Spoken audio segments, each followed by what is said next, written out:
Okay, so this is an overview for Home Economics, Food and Nutrition at GCSE for Year 10 subject choice in the Abbey. GCSE Home Economics, Food and Nutrition is a 2-year linear programme, so there are no modules, which simply means that you do your assessment really at the end of the 2-year course. The assessment is split into 2 pieces. There is a controlled assessment project as such, which is worth 50%. That is a title that is set by SIA. It is released in the September of the 5th year of the student's study. And they give guidance and so on that task. That task is split almost equally between a practical, where the student will undertake a practical assessment or exam, 3 hours long approximately. Normally happens around the November of their 5th year, where they cook a 3-course meal based on the title provided by SIA. That is then assessed and awarded a score or a mark. And the other part of the project then is a written piece of work which supports that practical. So it really justifies the meals that the student has selected to make based on the task that has been set by SIA. It is made up normally of research on the title. Then the second part of the written assessment is called the justification of choice, which justifies why the student has selected the menu that they have selected based around a number of subheadings. The third section within the written piece is a planning section, so this is more detailed around like shopping lists, ingredient lists, and a time plan for their practical in advance.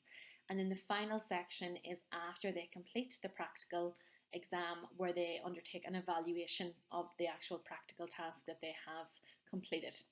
Those 4 sections, and then the 5th section being the practical, make up one entire piece of work, and that is given an overall mark, which then becomes 50% of the student's final grade. The other 50% then is a written exam, normally in May or early June of the 5th year of the student's course.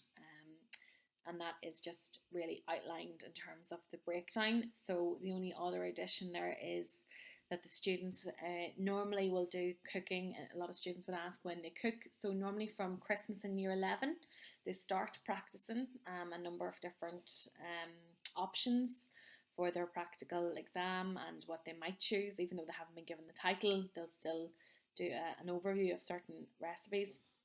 And then obviously once the title is released in year 12, most of the double periods are given up at the start of year 12 to practicing for that practical exam.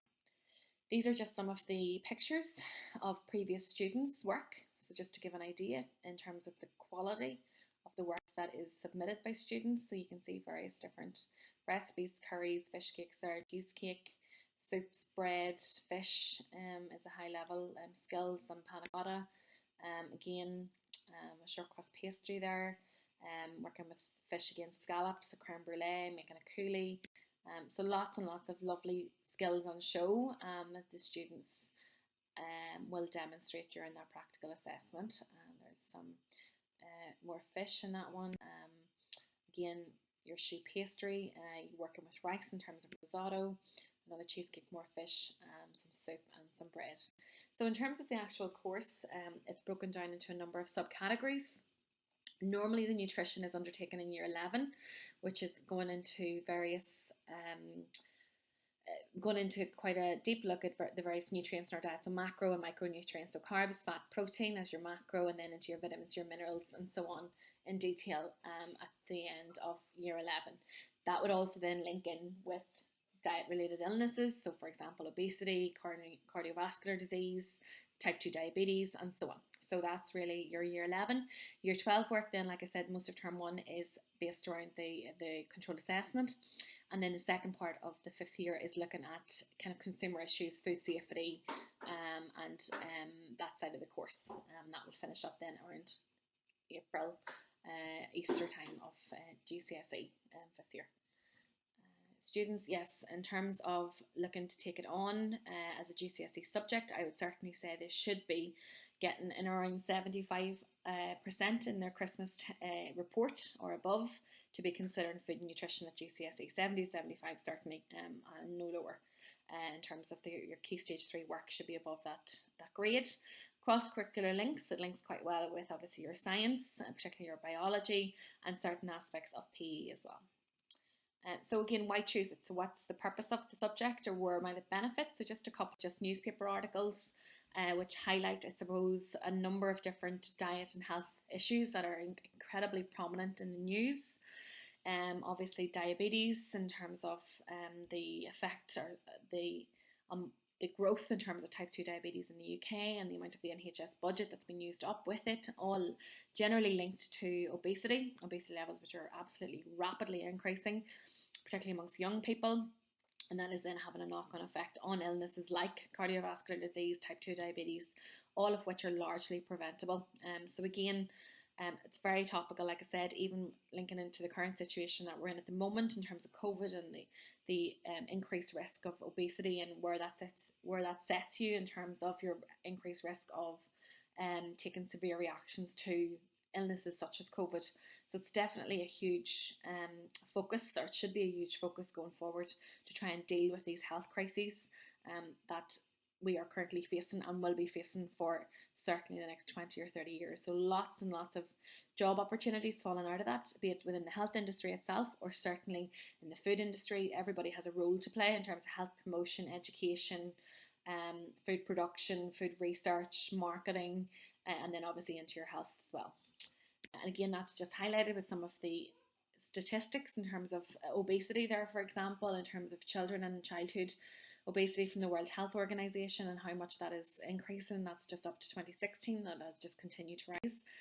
Again, adolescents in terms of their diet and their health, they're very much now leading a very sedentary lifestyle because of the increase in screen time and the decreased level of physical activity amongst young people, and then into their diet in terms of increased consumption of foods high in fat, salt and sugar, and decrease in terms of fruit and veg. So let's just look at screen time. In terms of marketing, very much young people are targeted by heavily food brands that contain a lot of sugar and fat, and the impact of that is having.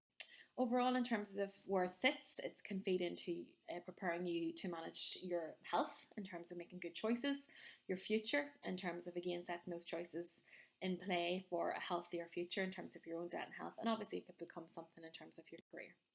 Just two quotes that are quite apt in terms of diet and health. Your body isn't a temple, it's a home that you live in forever, and take care of it. So our decisions and our choices that we make as our young people make as teenagers and into early adulthood can have a lasting effect in what their life will be like and what their lifestyle and their health will be like for years to come. So it's really important that we look after it. And the second one, there are just so many people spend their health gaining wealth and then have to spend their wealth to regain their health. So I suppose that's just a very abstract look at maybe our focus on our career and our wealth and money. But actually our health is as important, if not more important, to try and look after that and put the same effort into looking after our health as we maybe do in terms of our own our own development throughout our lives. Benefits of studying food nutrition: it'll give you a holistic overview of the role of diet and health in your everyday life, help you to make healthy decisions for your own diet as a teenager. It will help provide you with a range of transferable skills, including communication, lots of presentations, doesn't tend to be an overly big class, so there's lots of opportunity for you to speak and develop those skills, working as a team with others. So most of the practical work initially is working as a pair. So again, getting you into developing those skills, making your decisions, particularly when you're doing a practical exam, when are things cooked, using your judgment totally on your own and enhancing those skills as a result of that. Again, independent thinking, so you are obviously making your own decisions and your own choices as well in terms of your menu. And as well as that, it provides you with life skills. So we talk a lot about life skills and helping you, I suppose, choose a healthier lifestyle in later life. In terms of pathways, then, loads and loads of pathways that you could go into if it was something that you wanted to take further after GCSE. So food science and technology is a massive area. Lots of fantastic courses both in Northern Ireland and in the Republic of Ireland. Some really great centres of excellence set up for food product development, food marketing courses and business. Again, I suppose our experience over the last year has shown us the importance of the food industry, and in terms of essential industries and their role, the food industry has been critical in terms of maintaining and supplying those food items into retailers, wholesalers and and so on, and the role that that plays within the Northern Ireland economy is critical.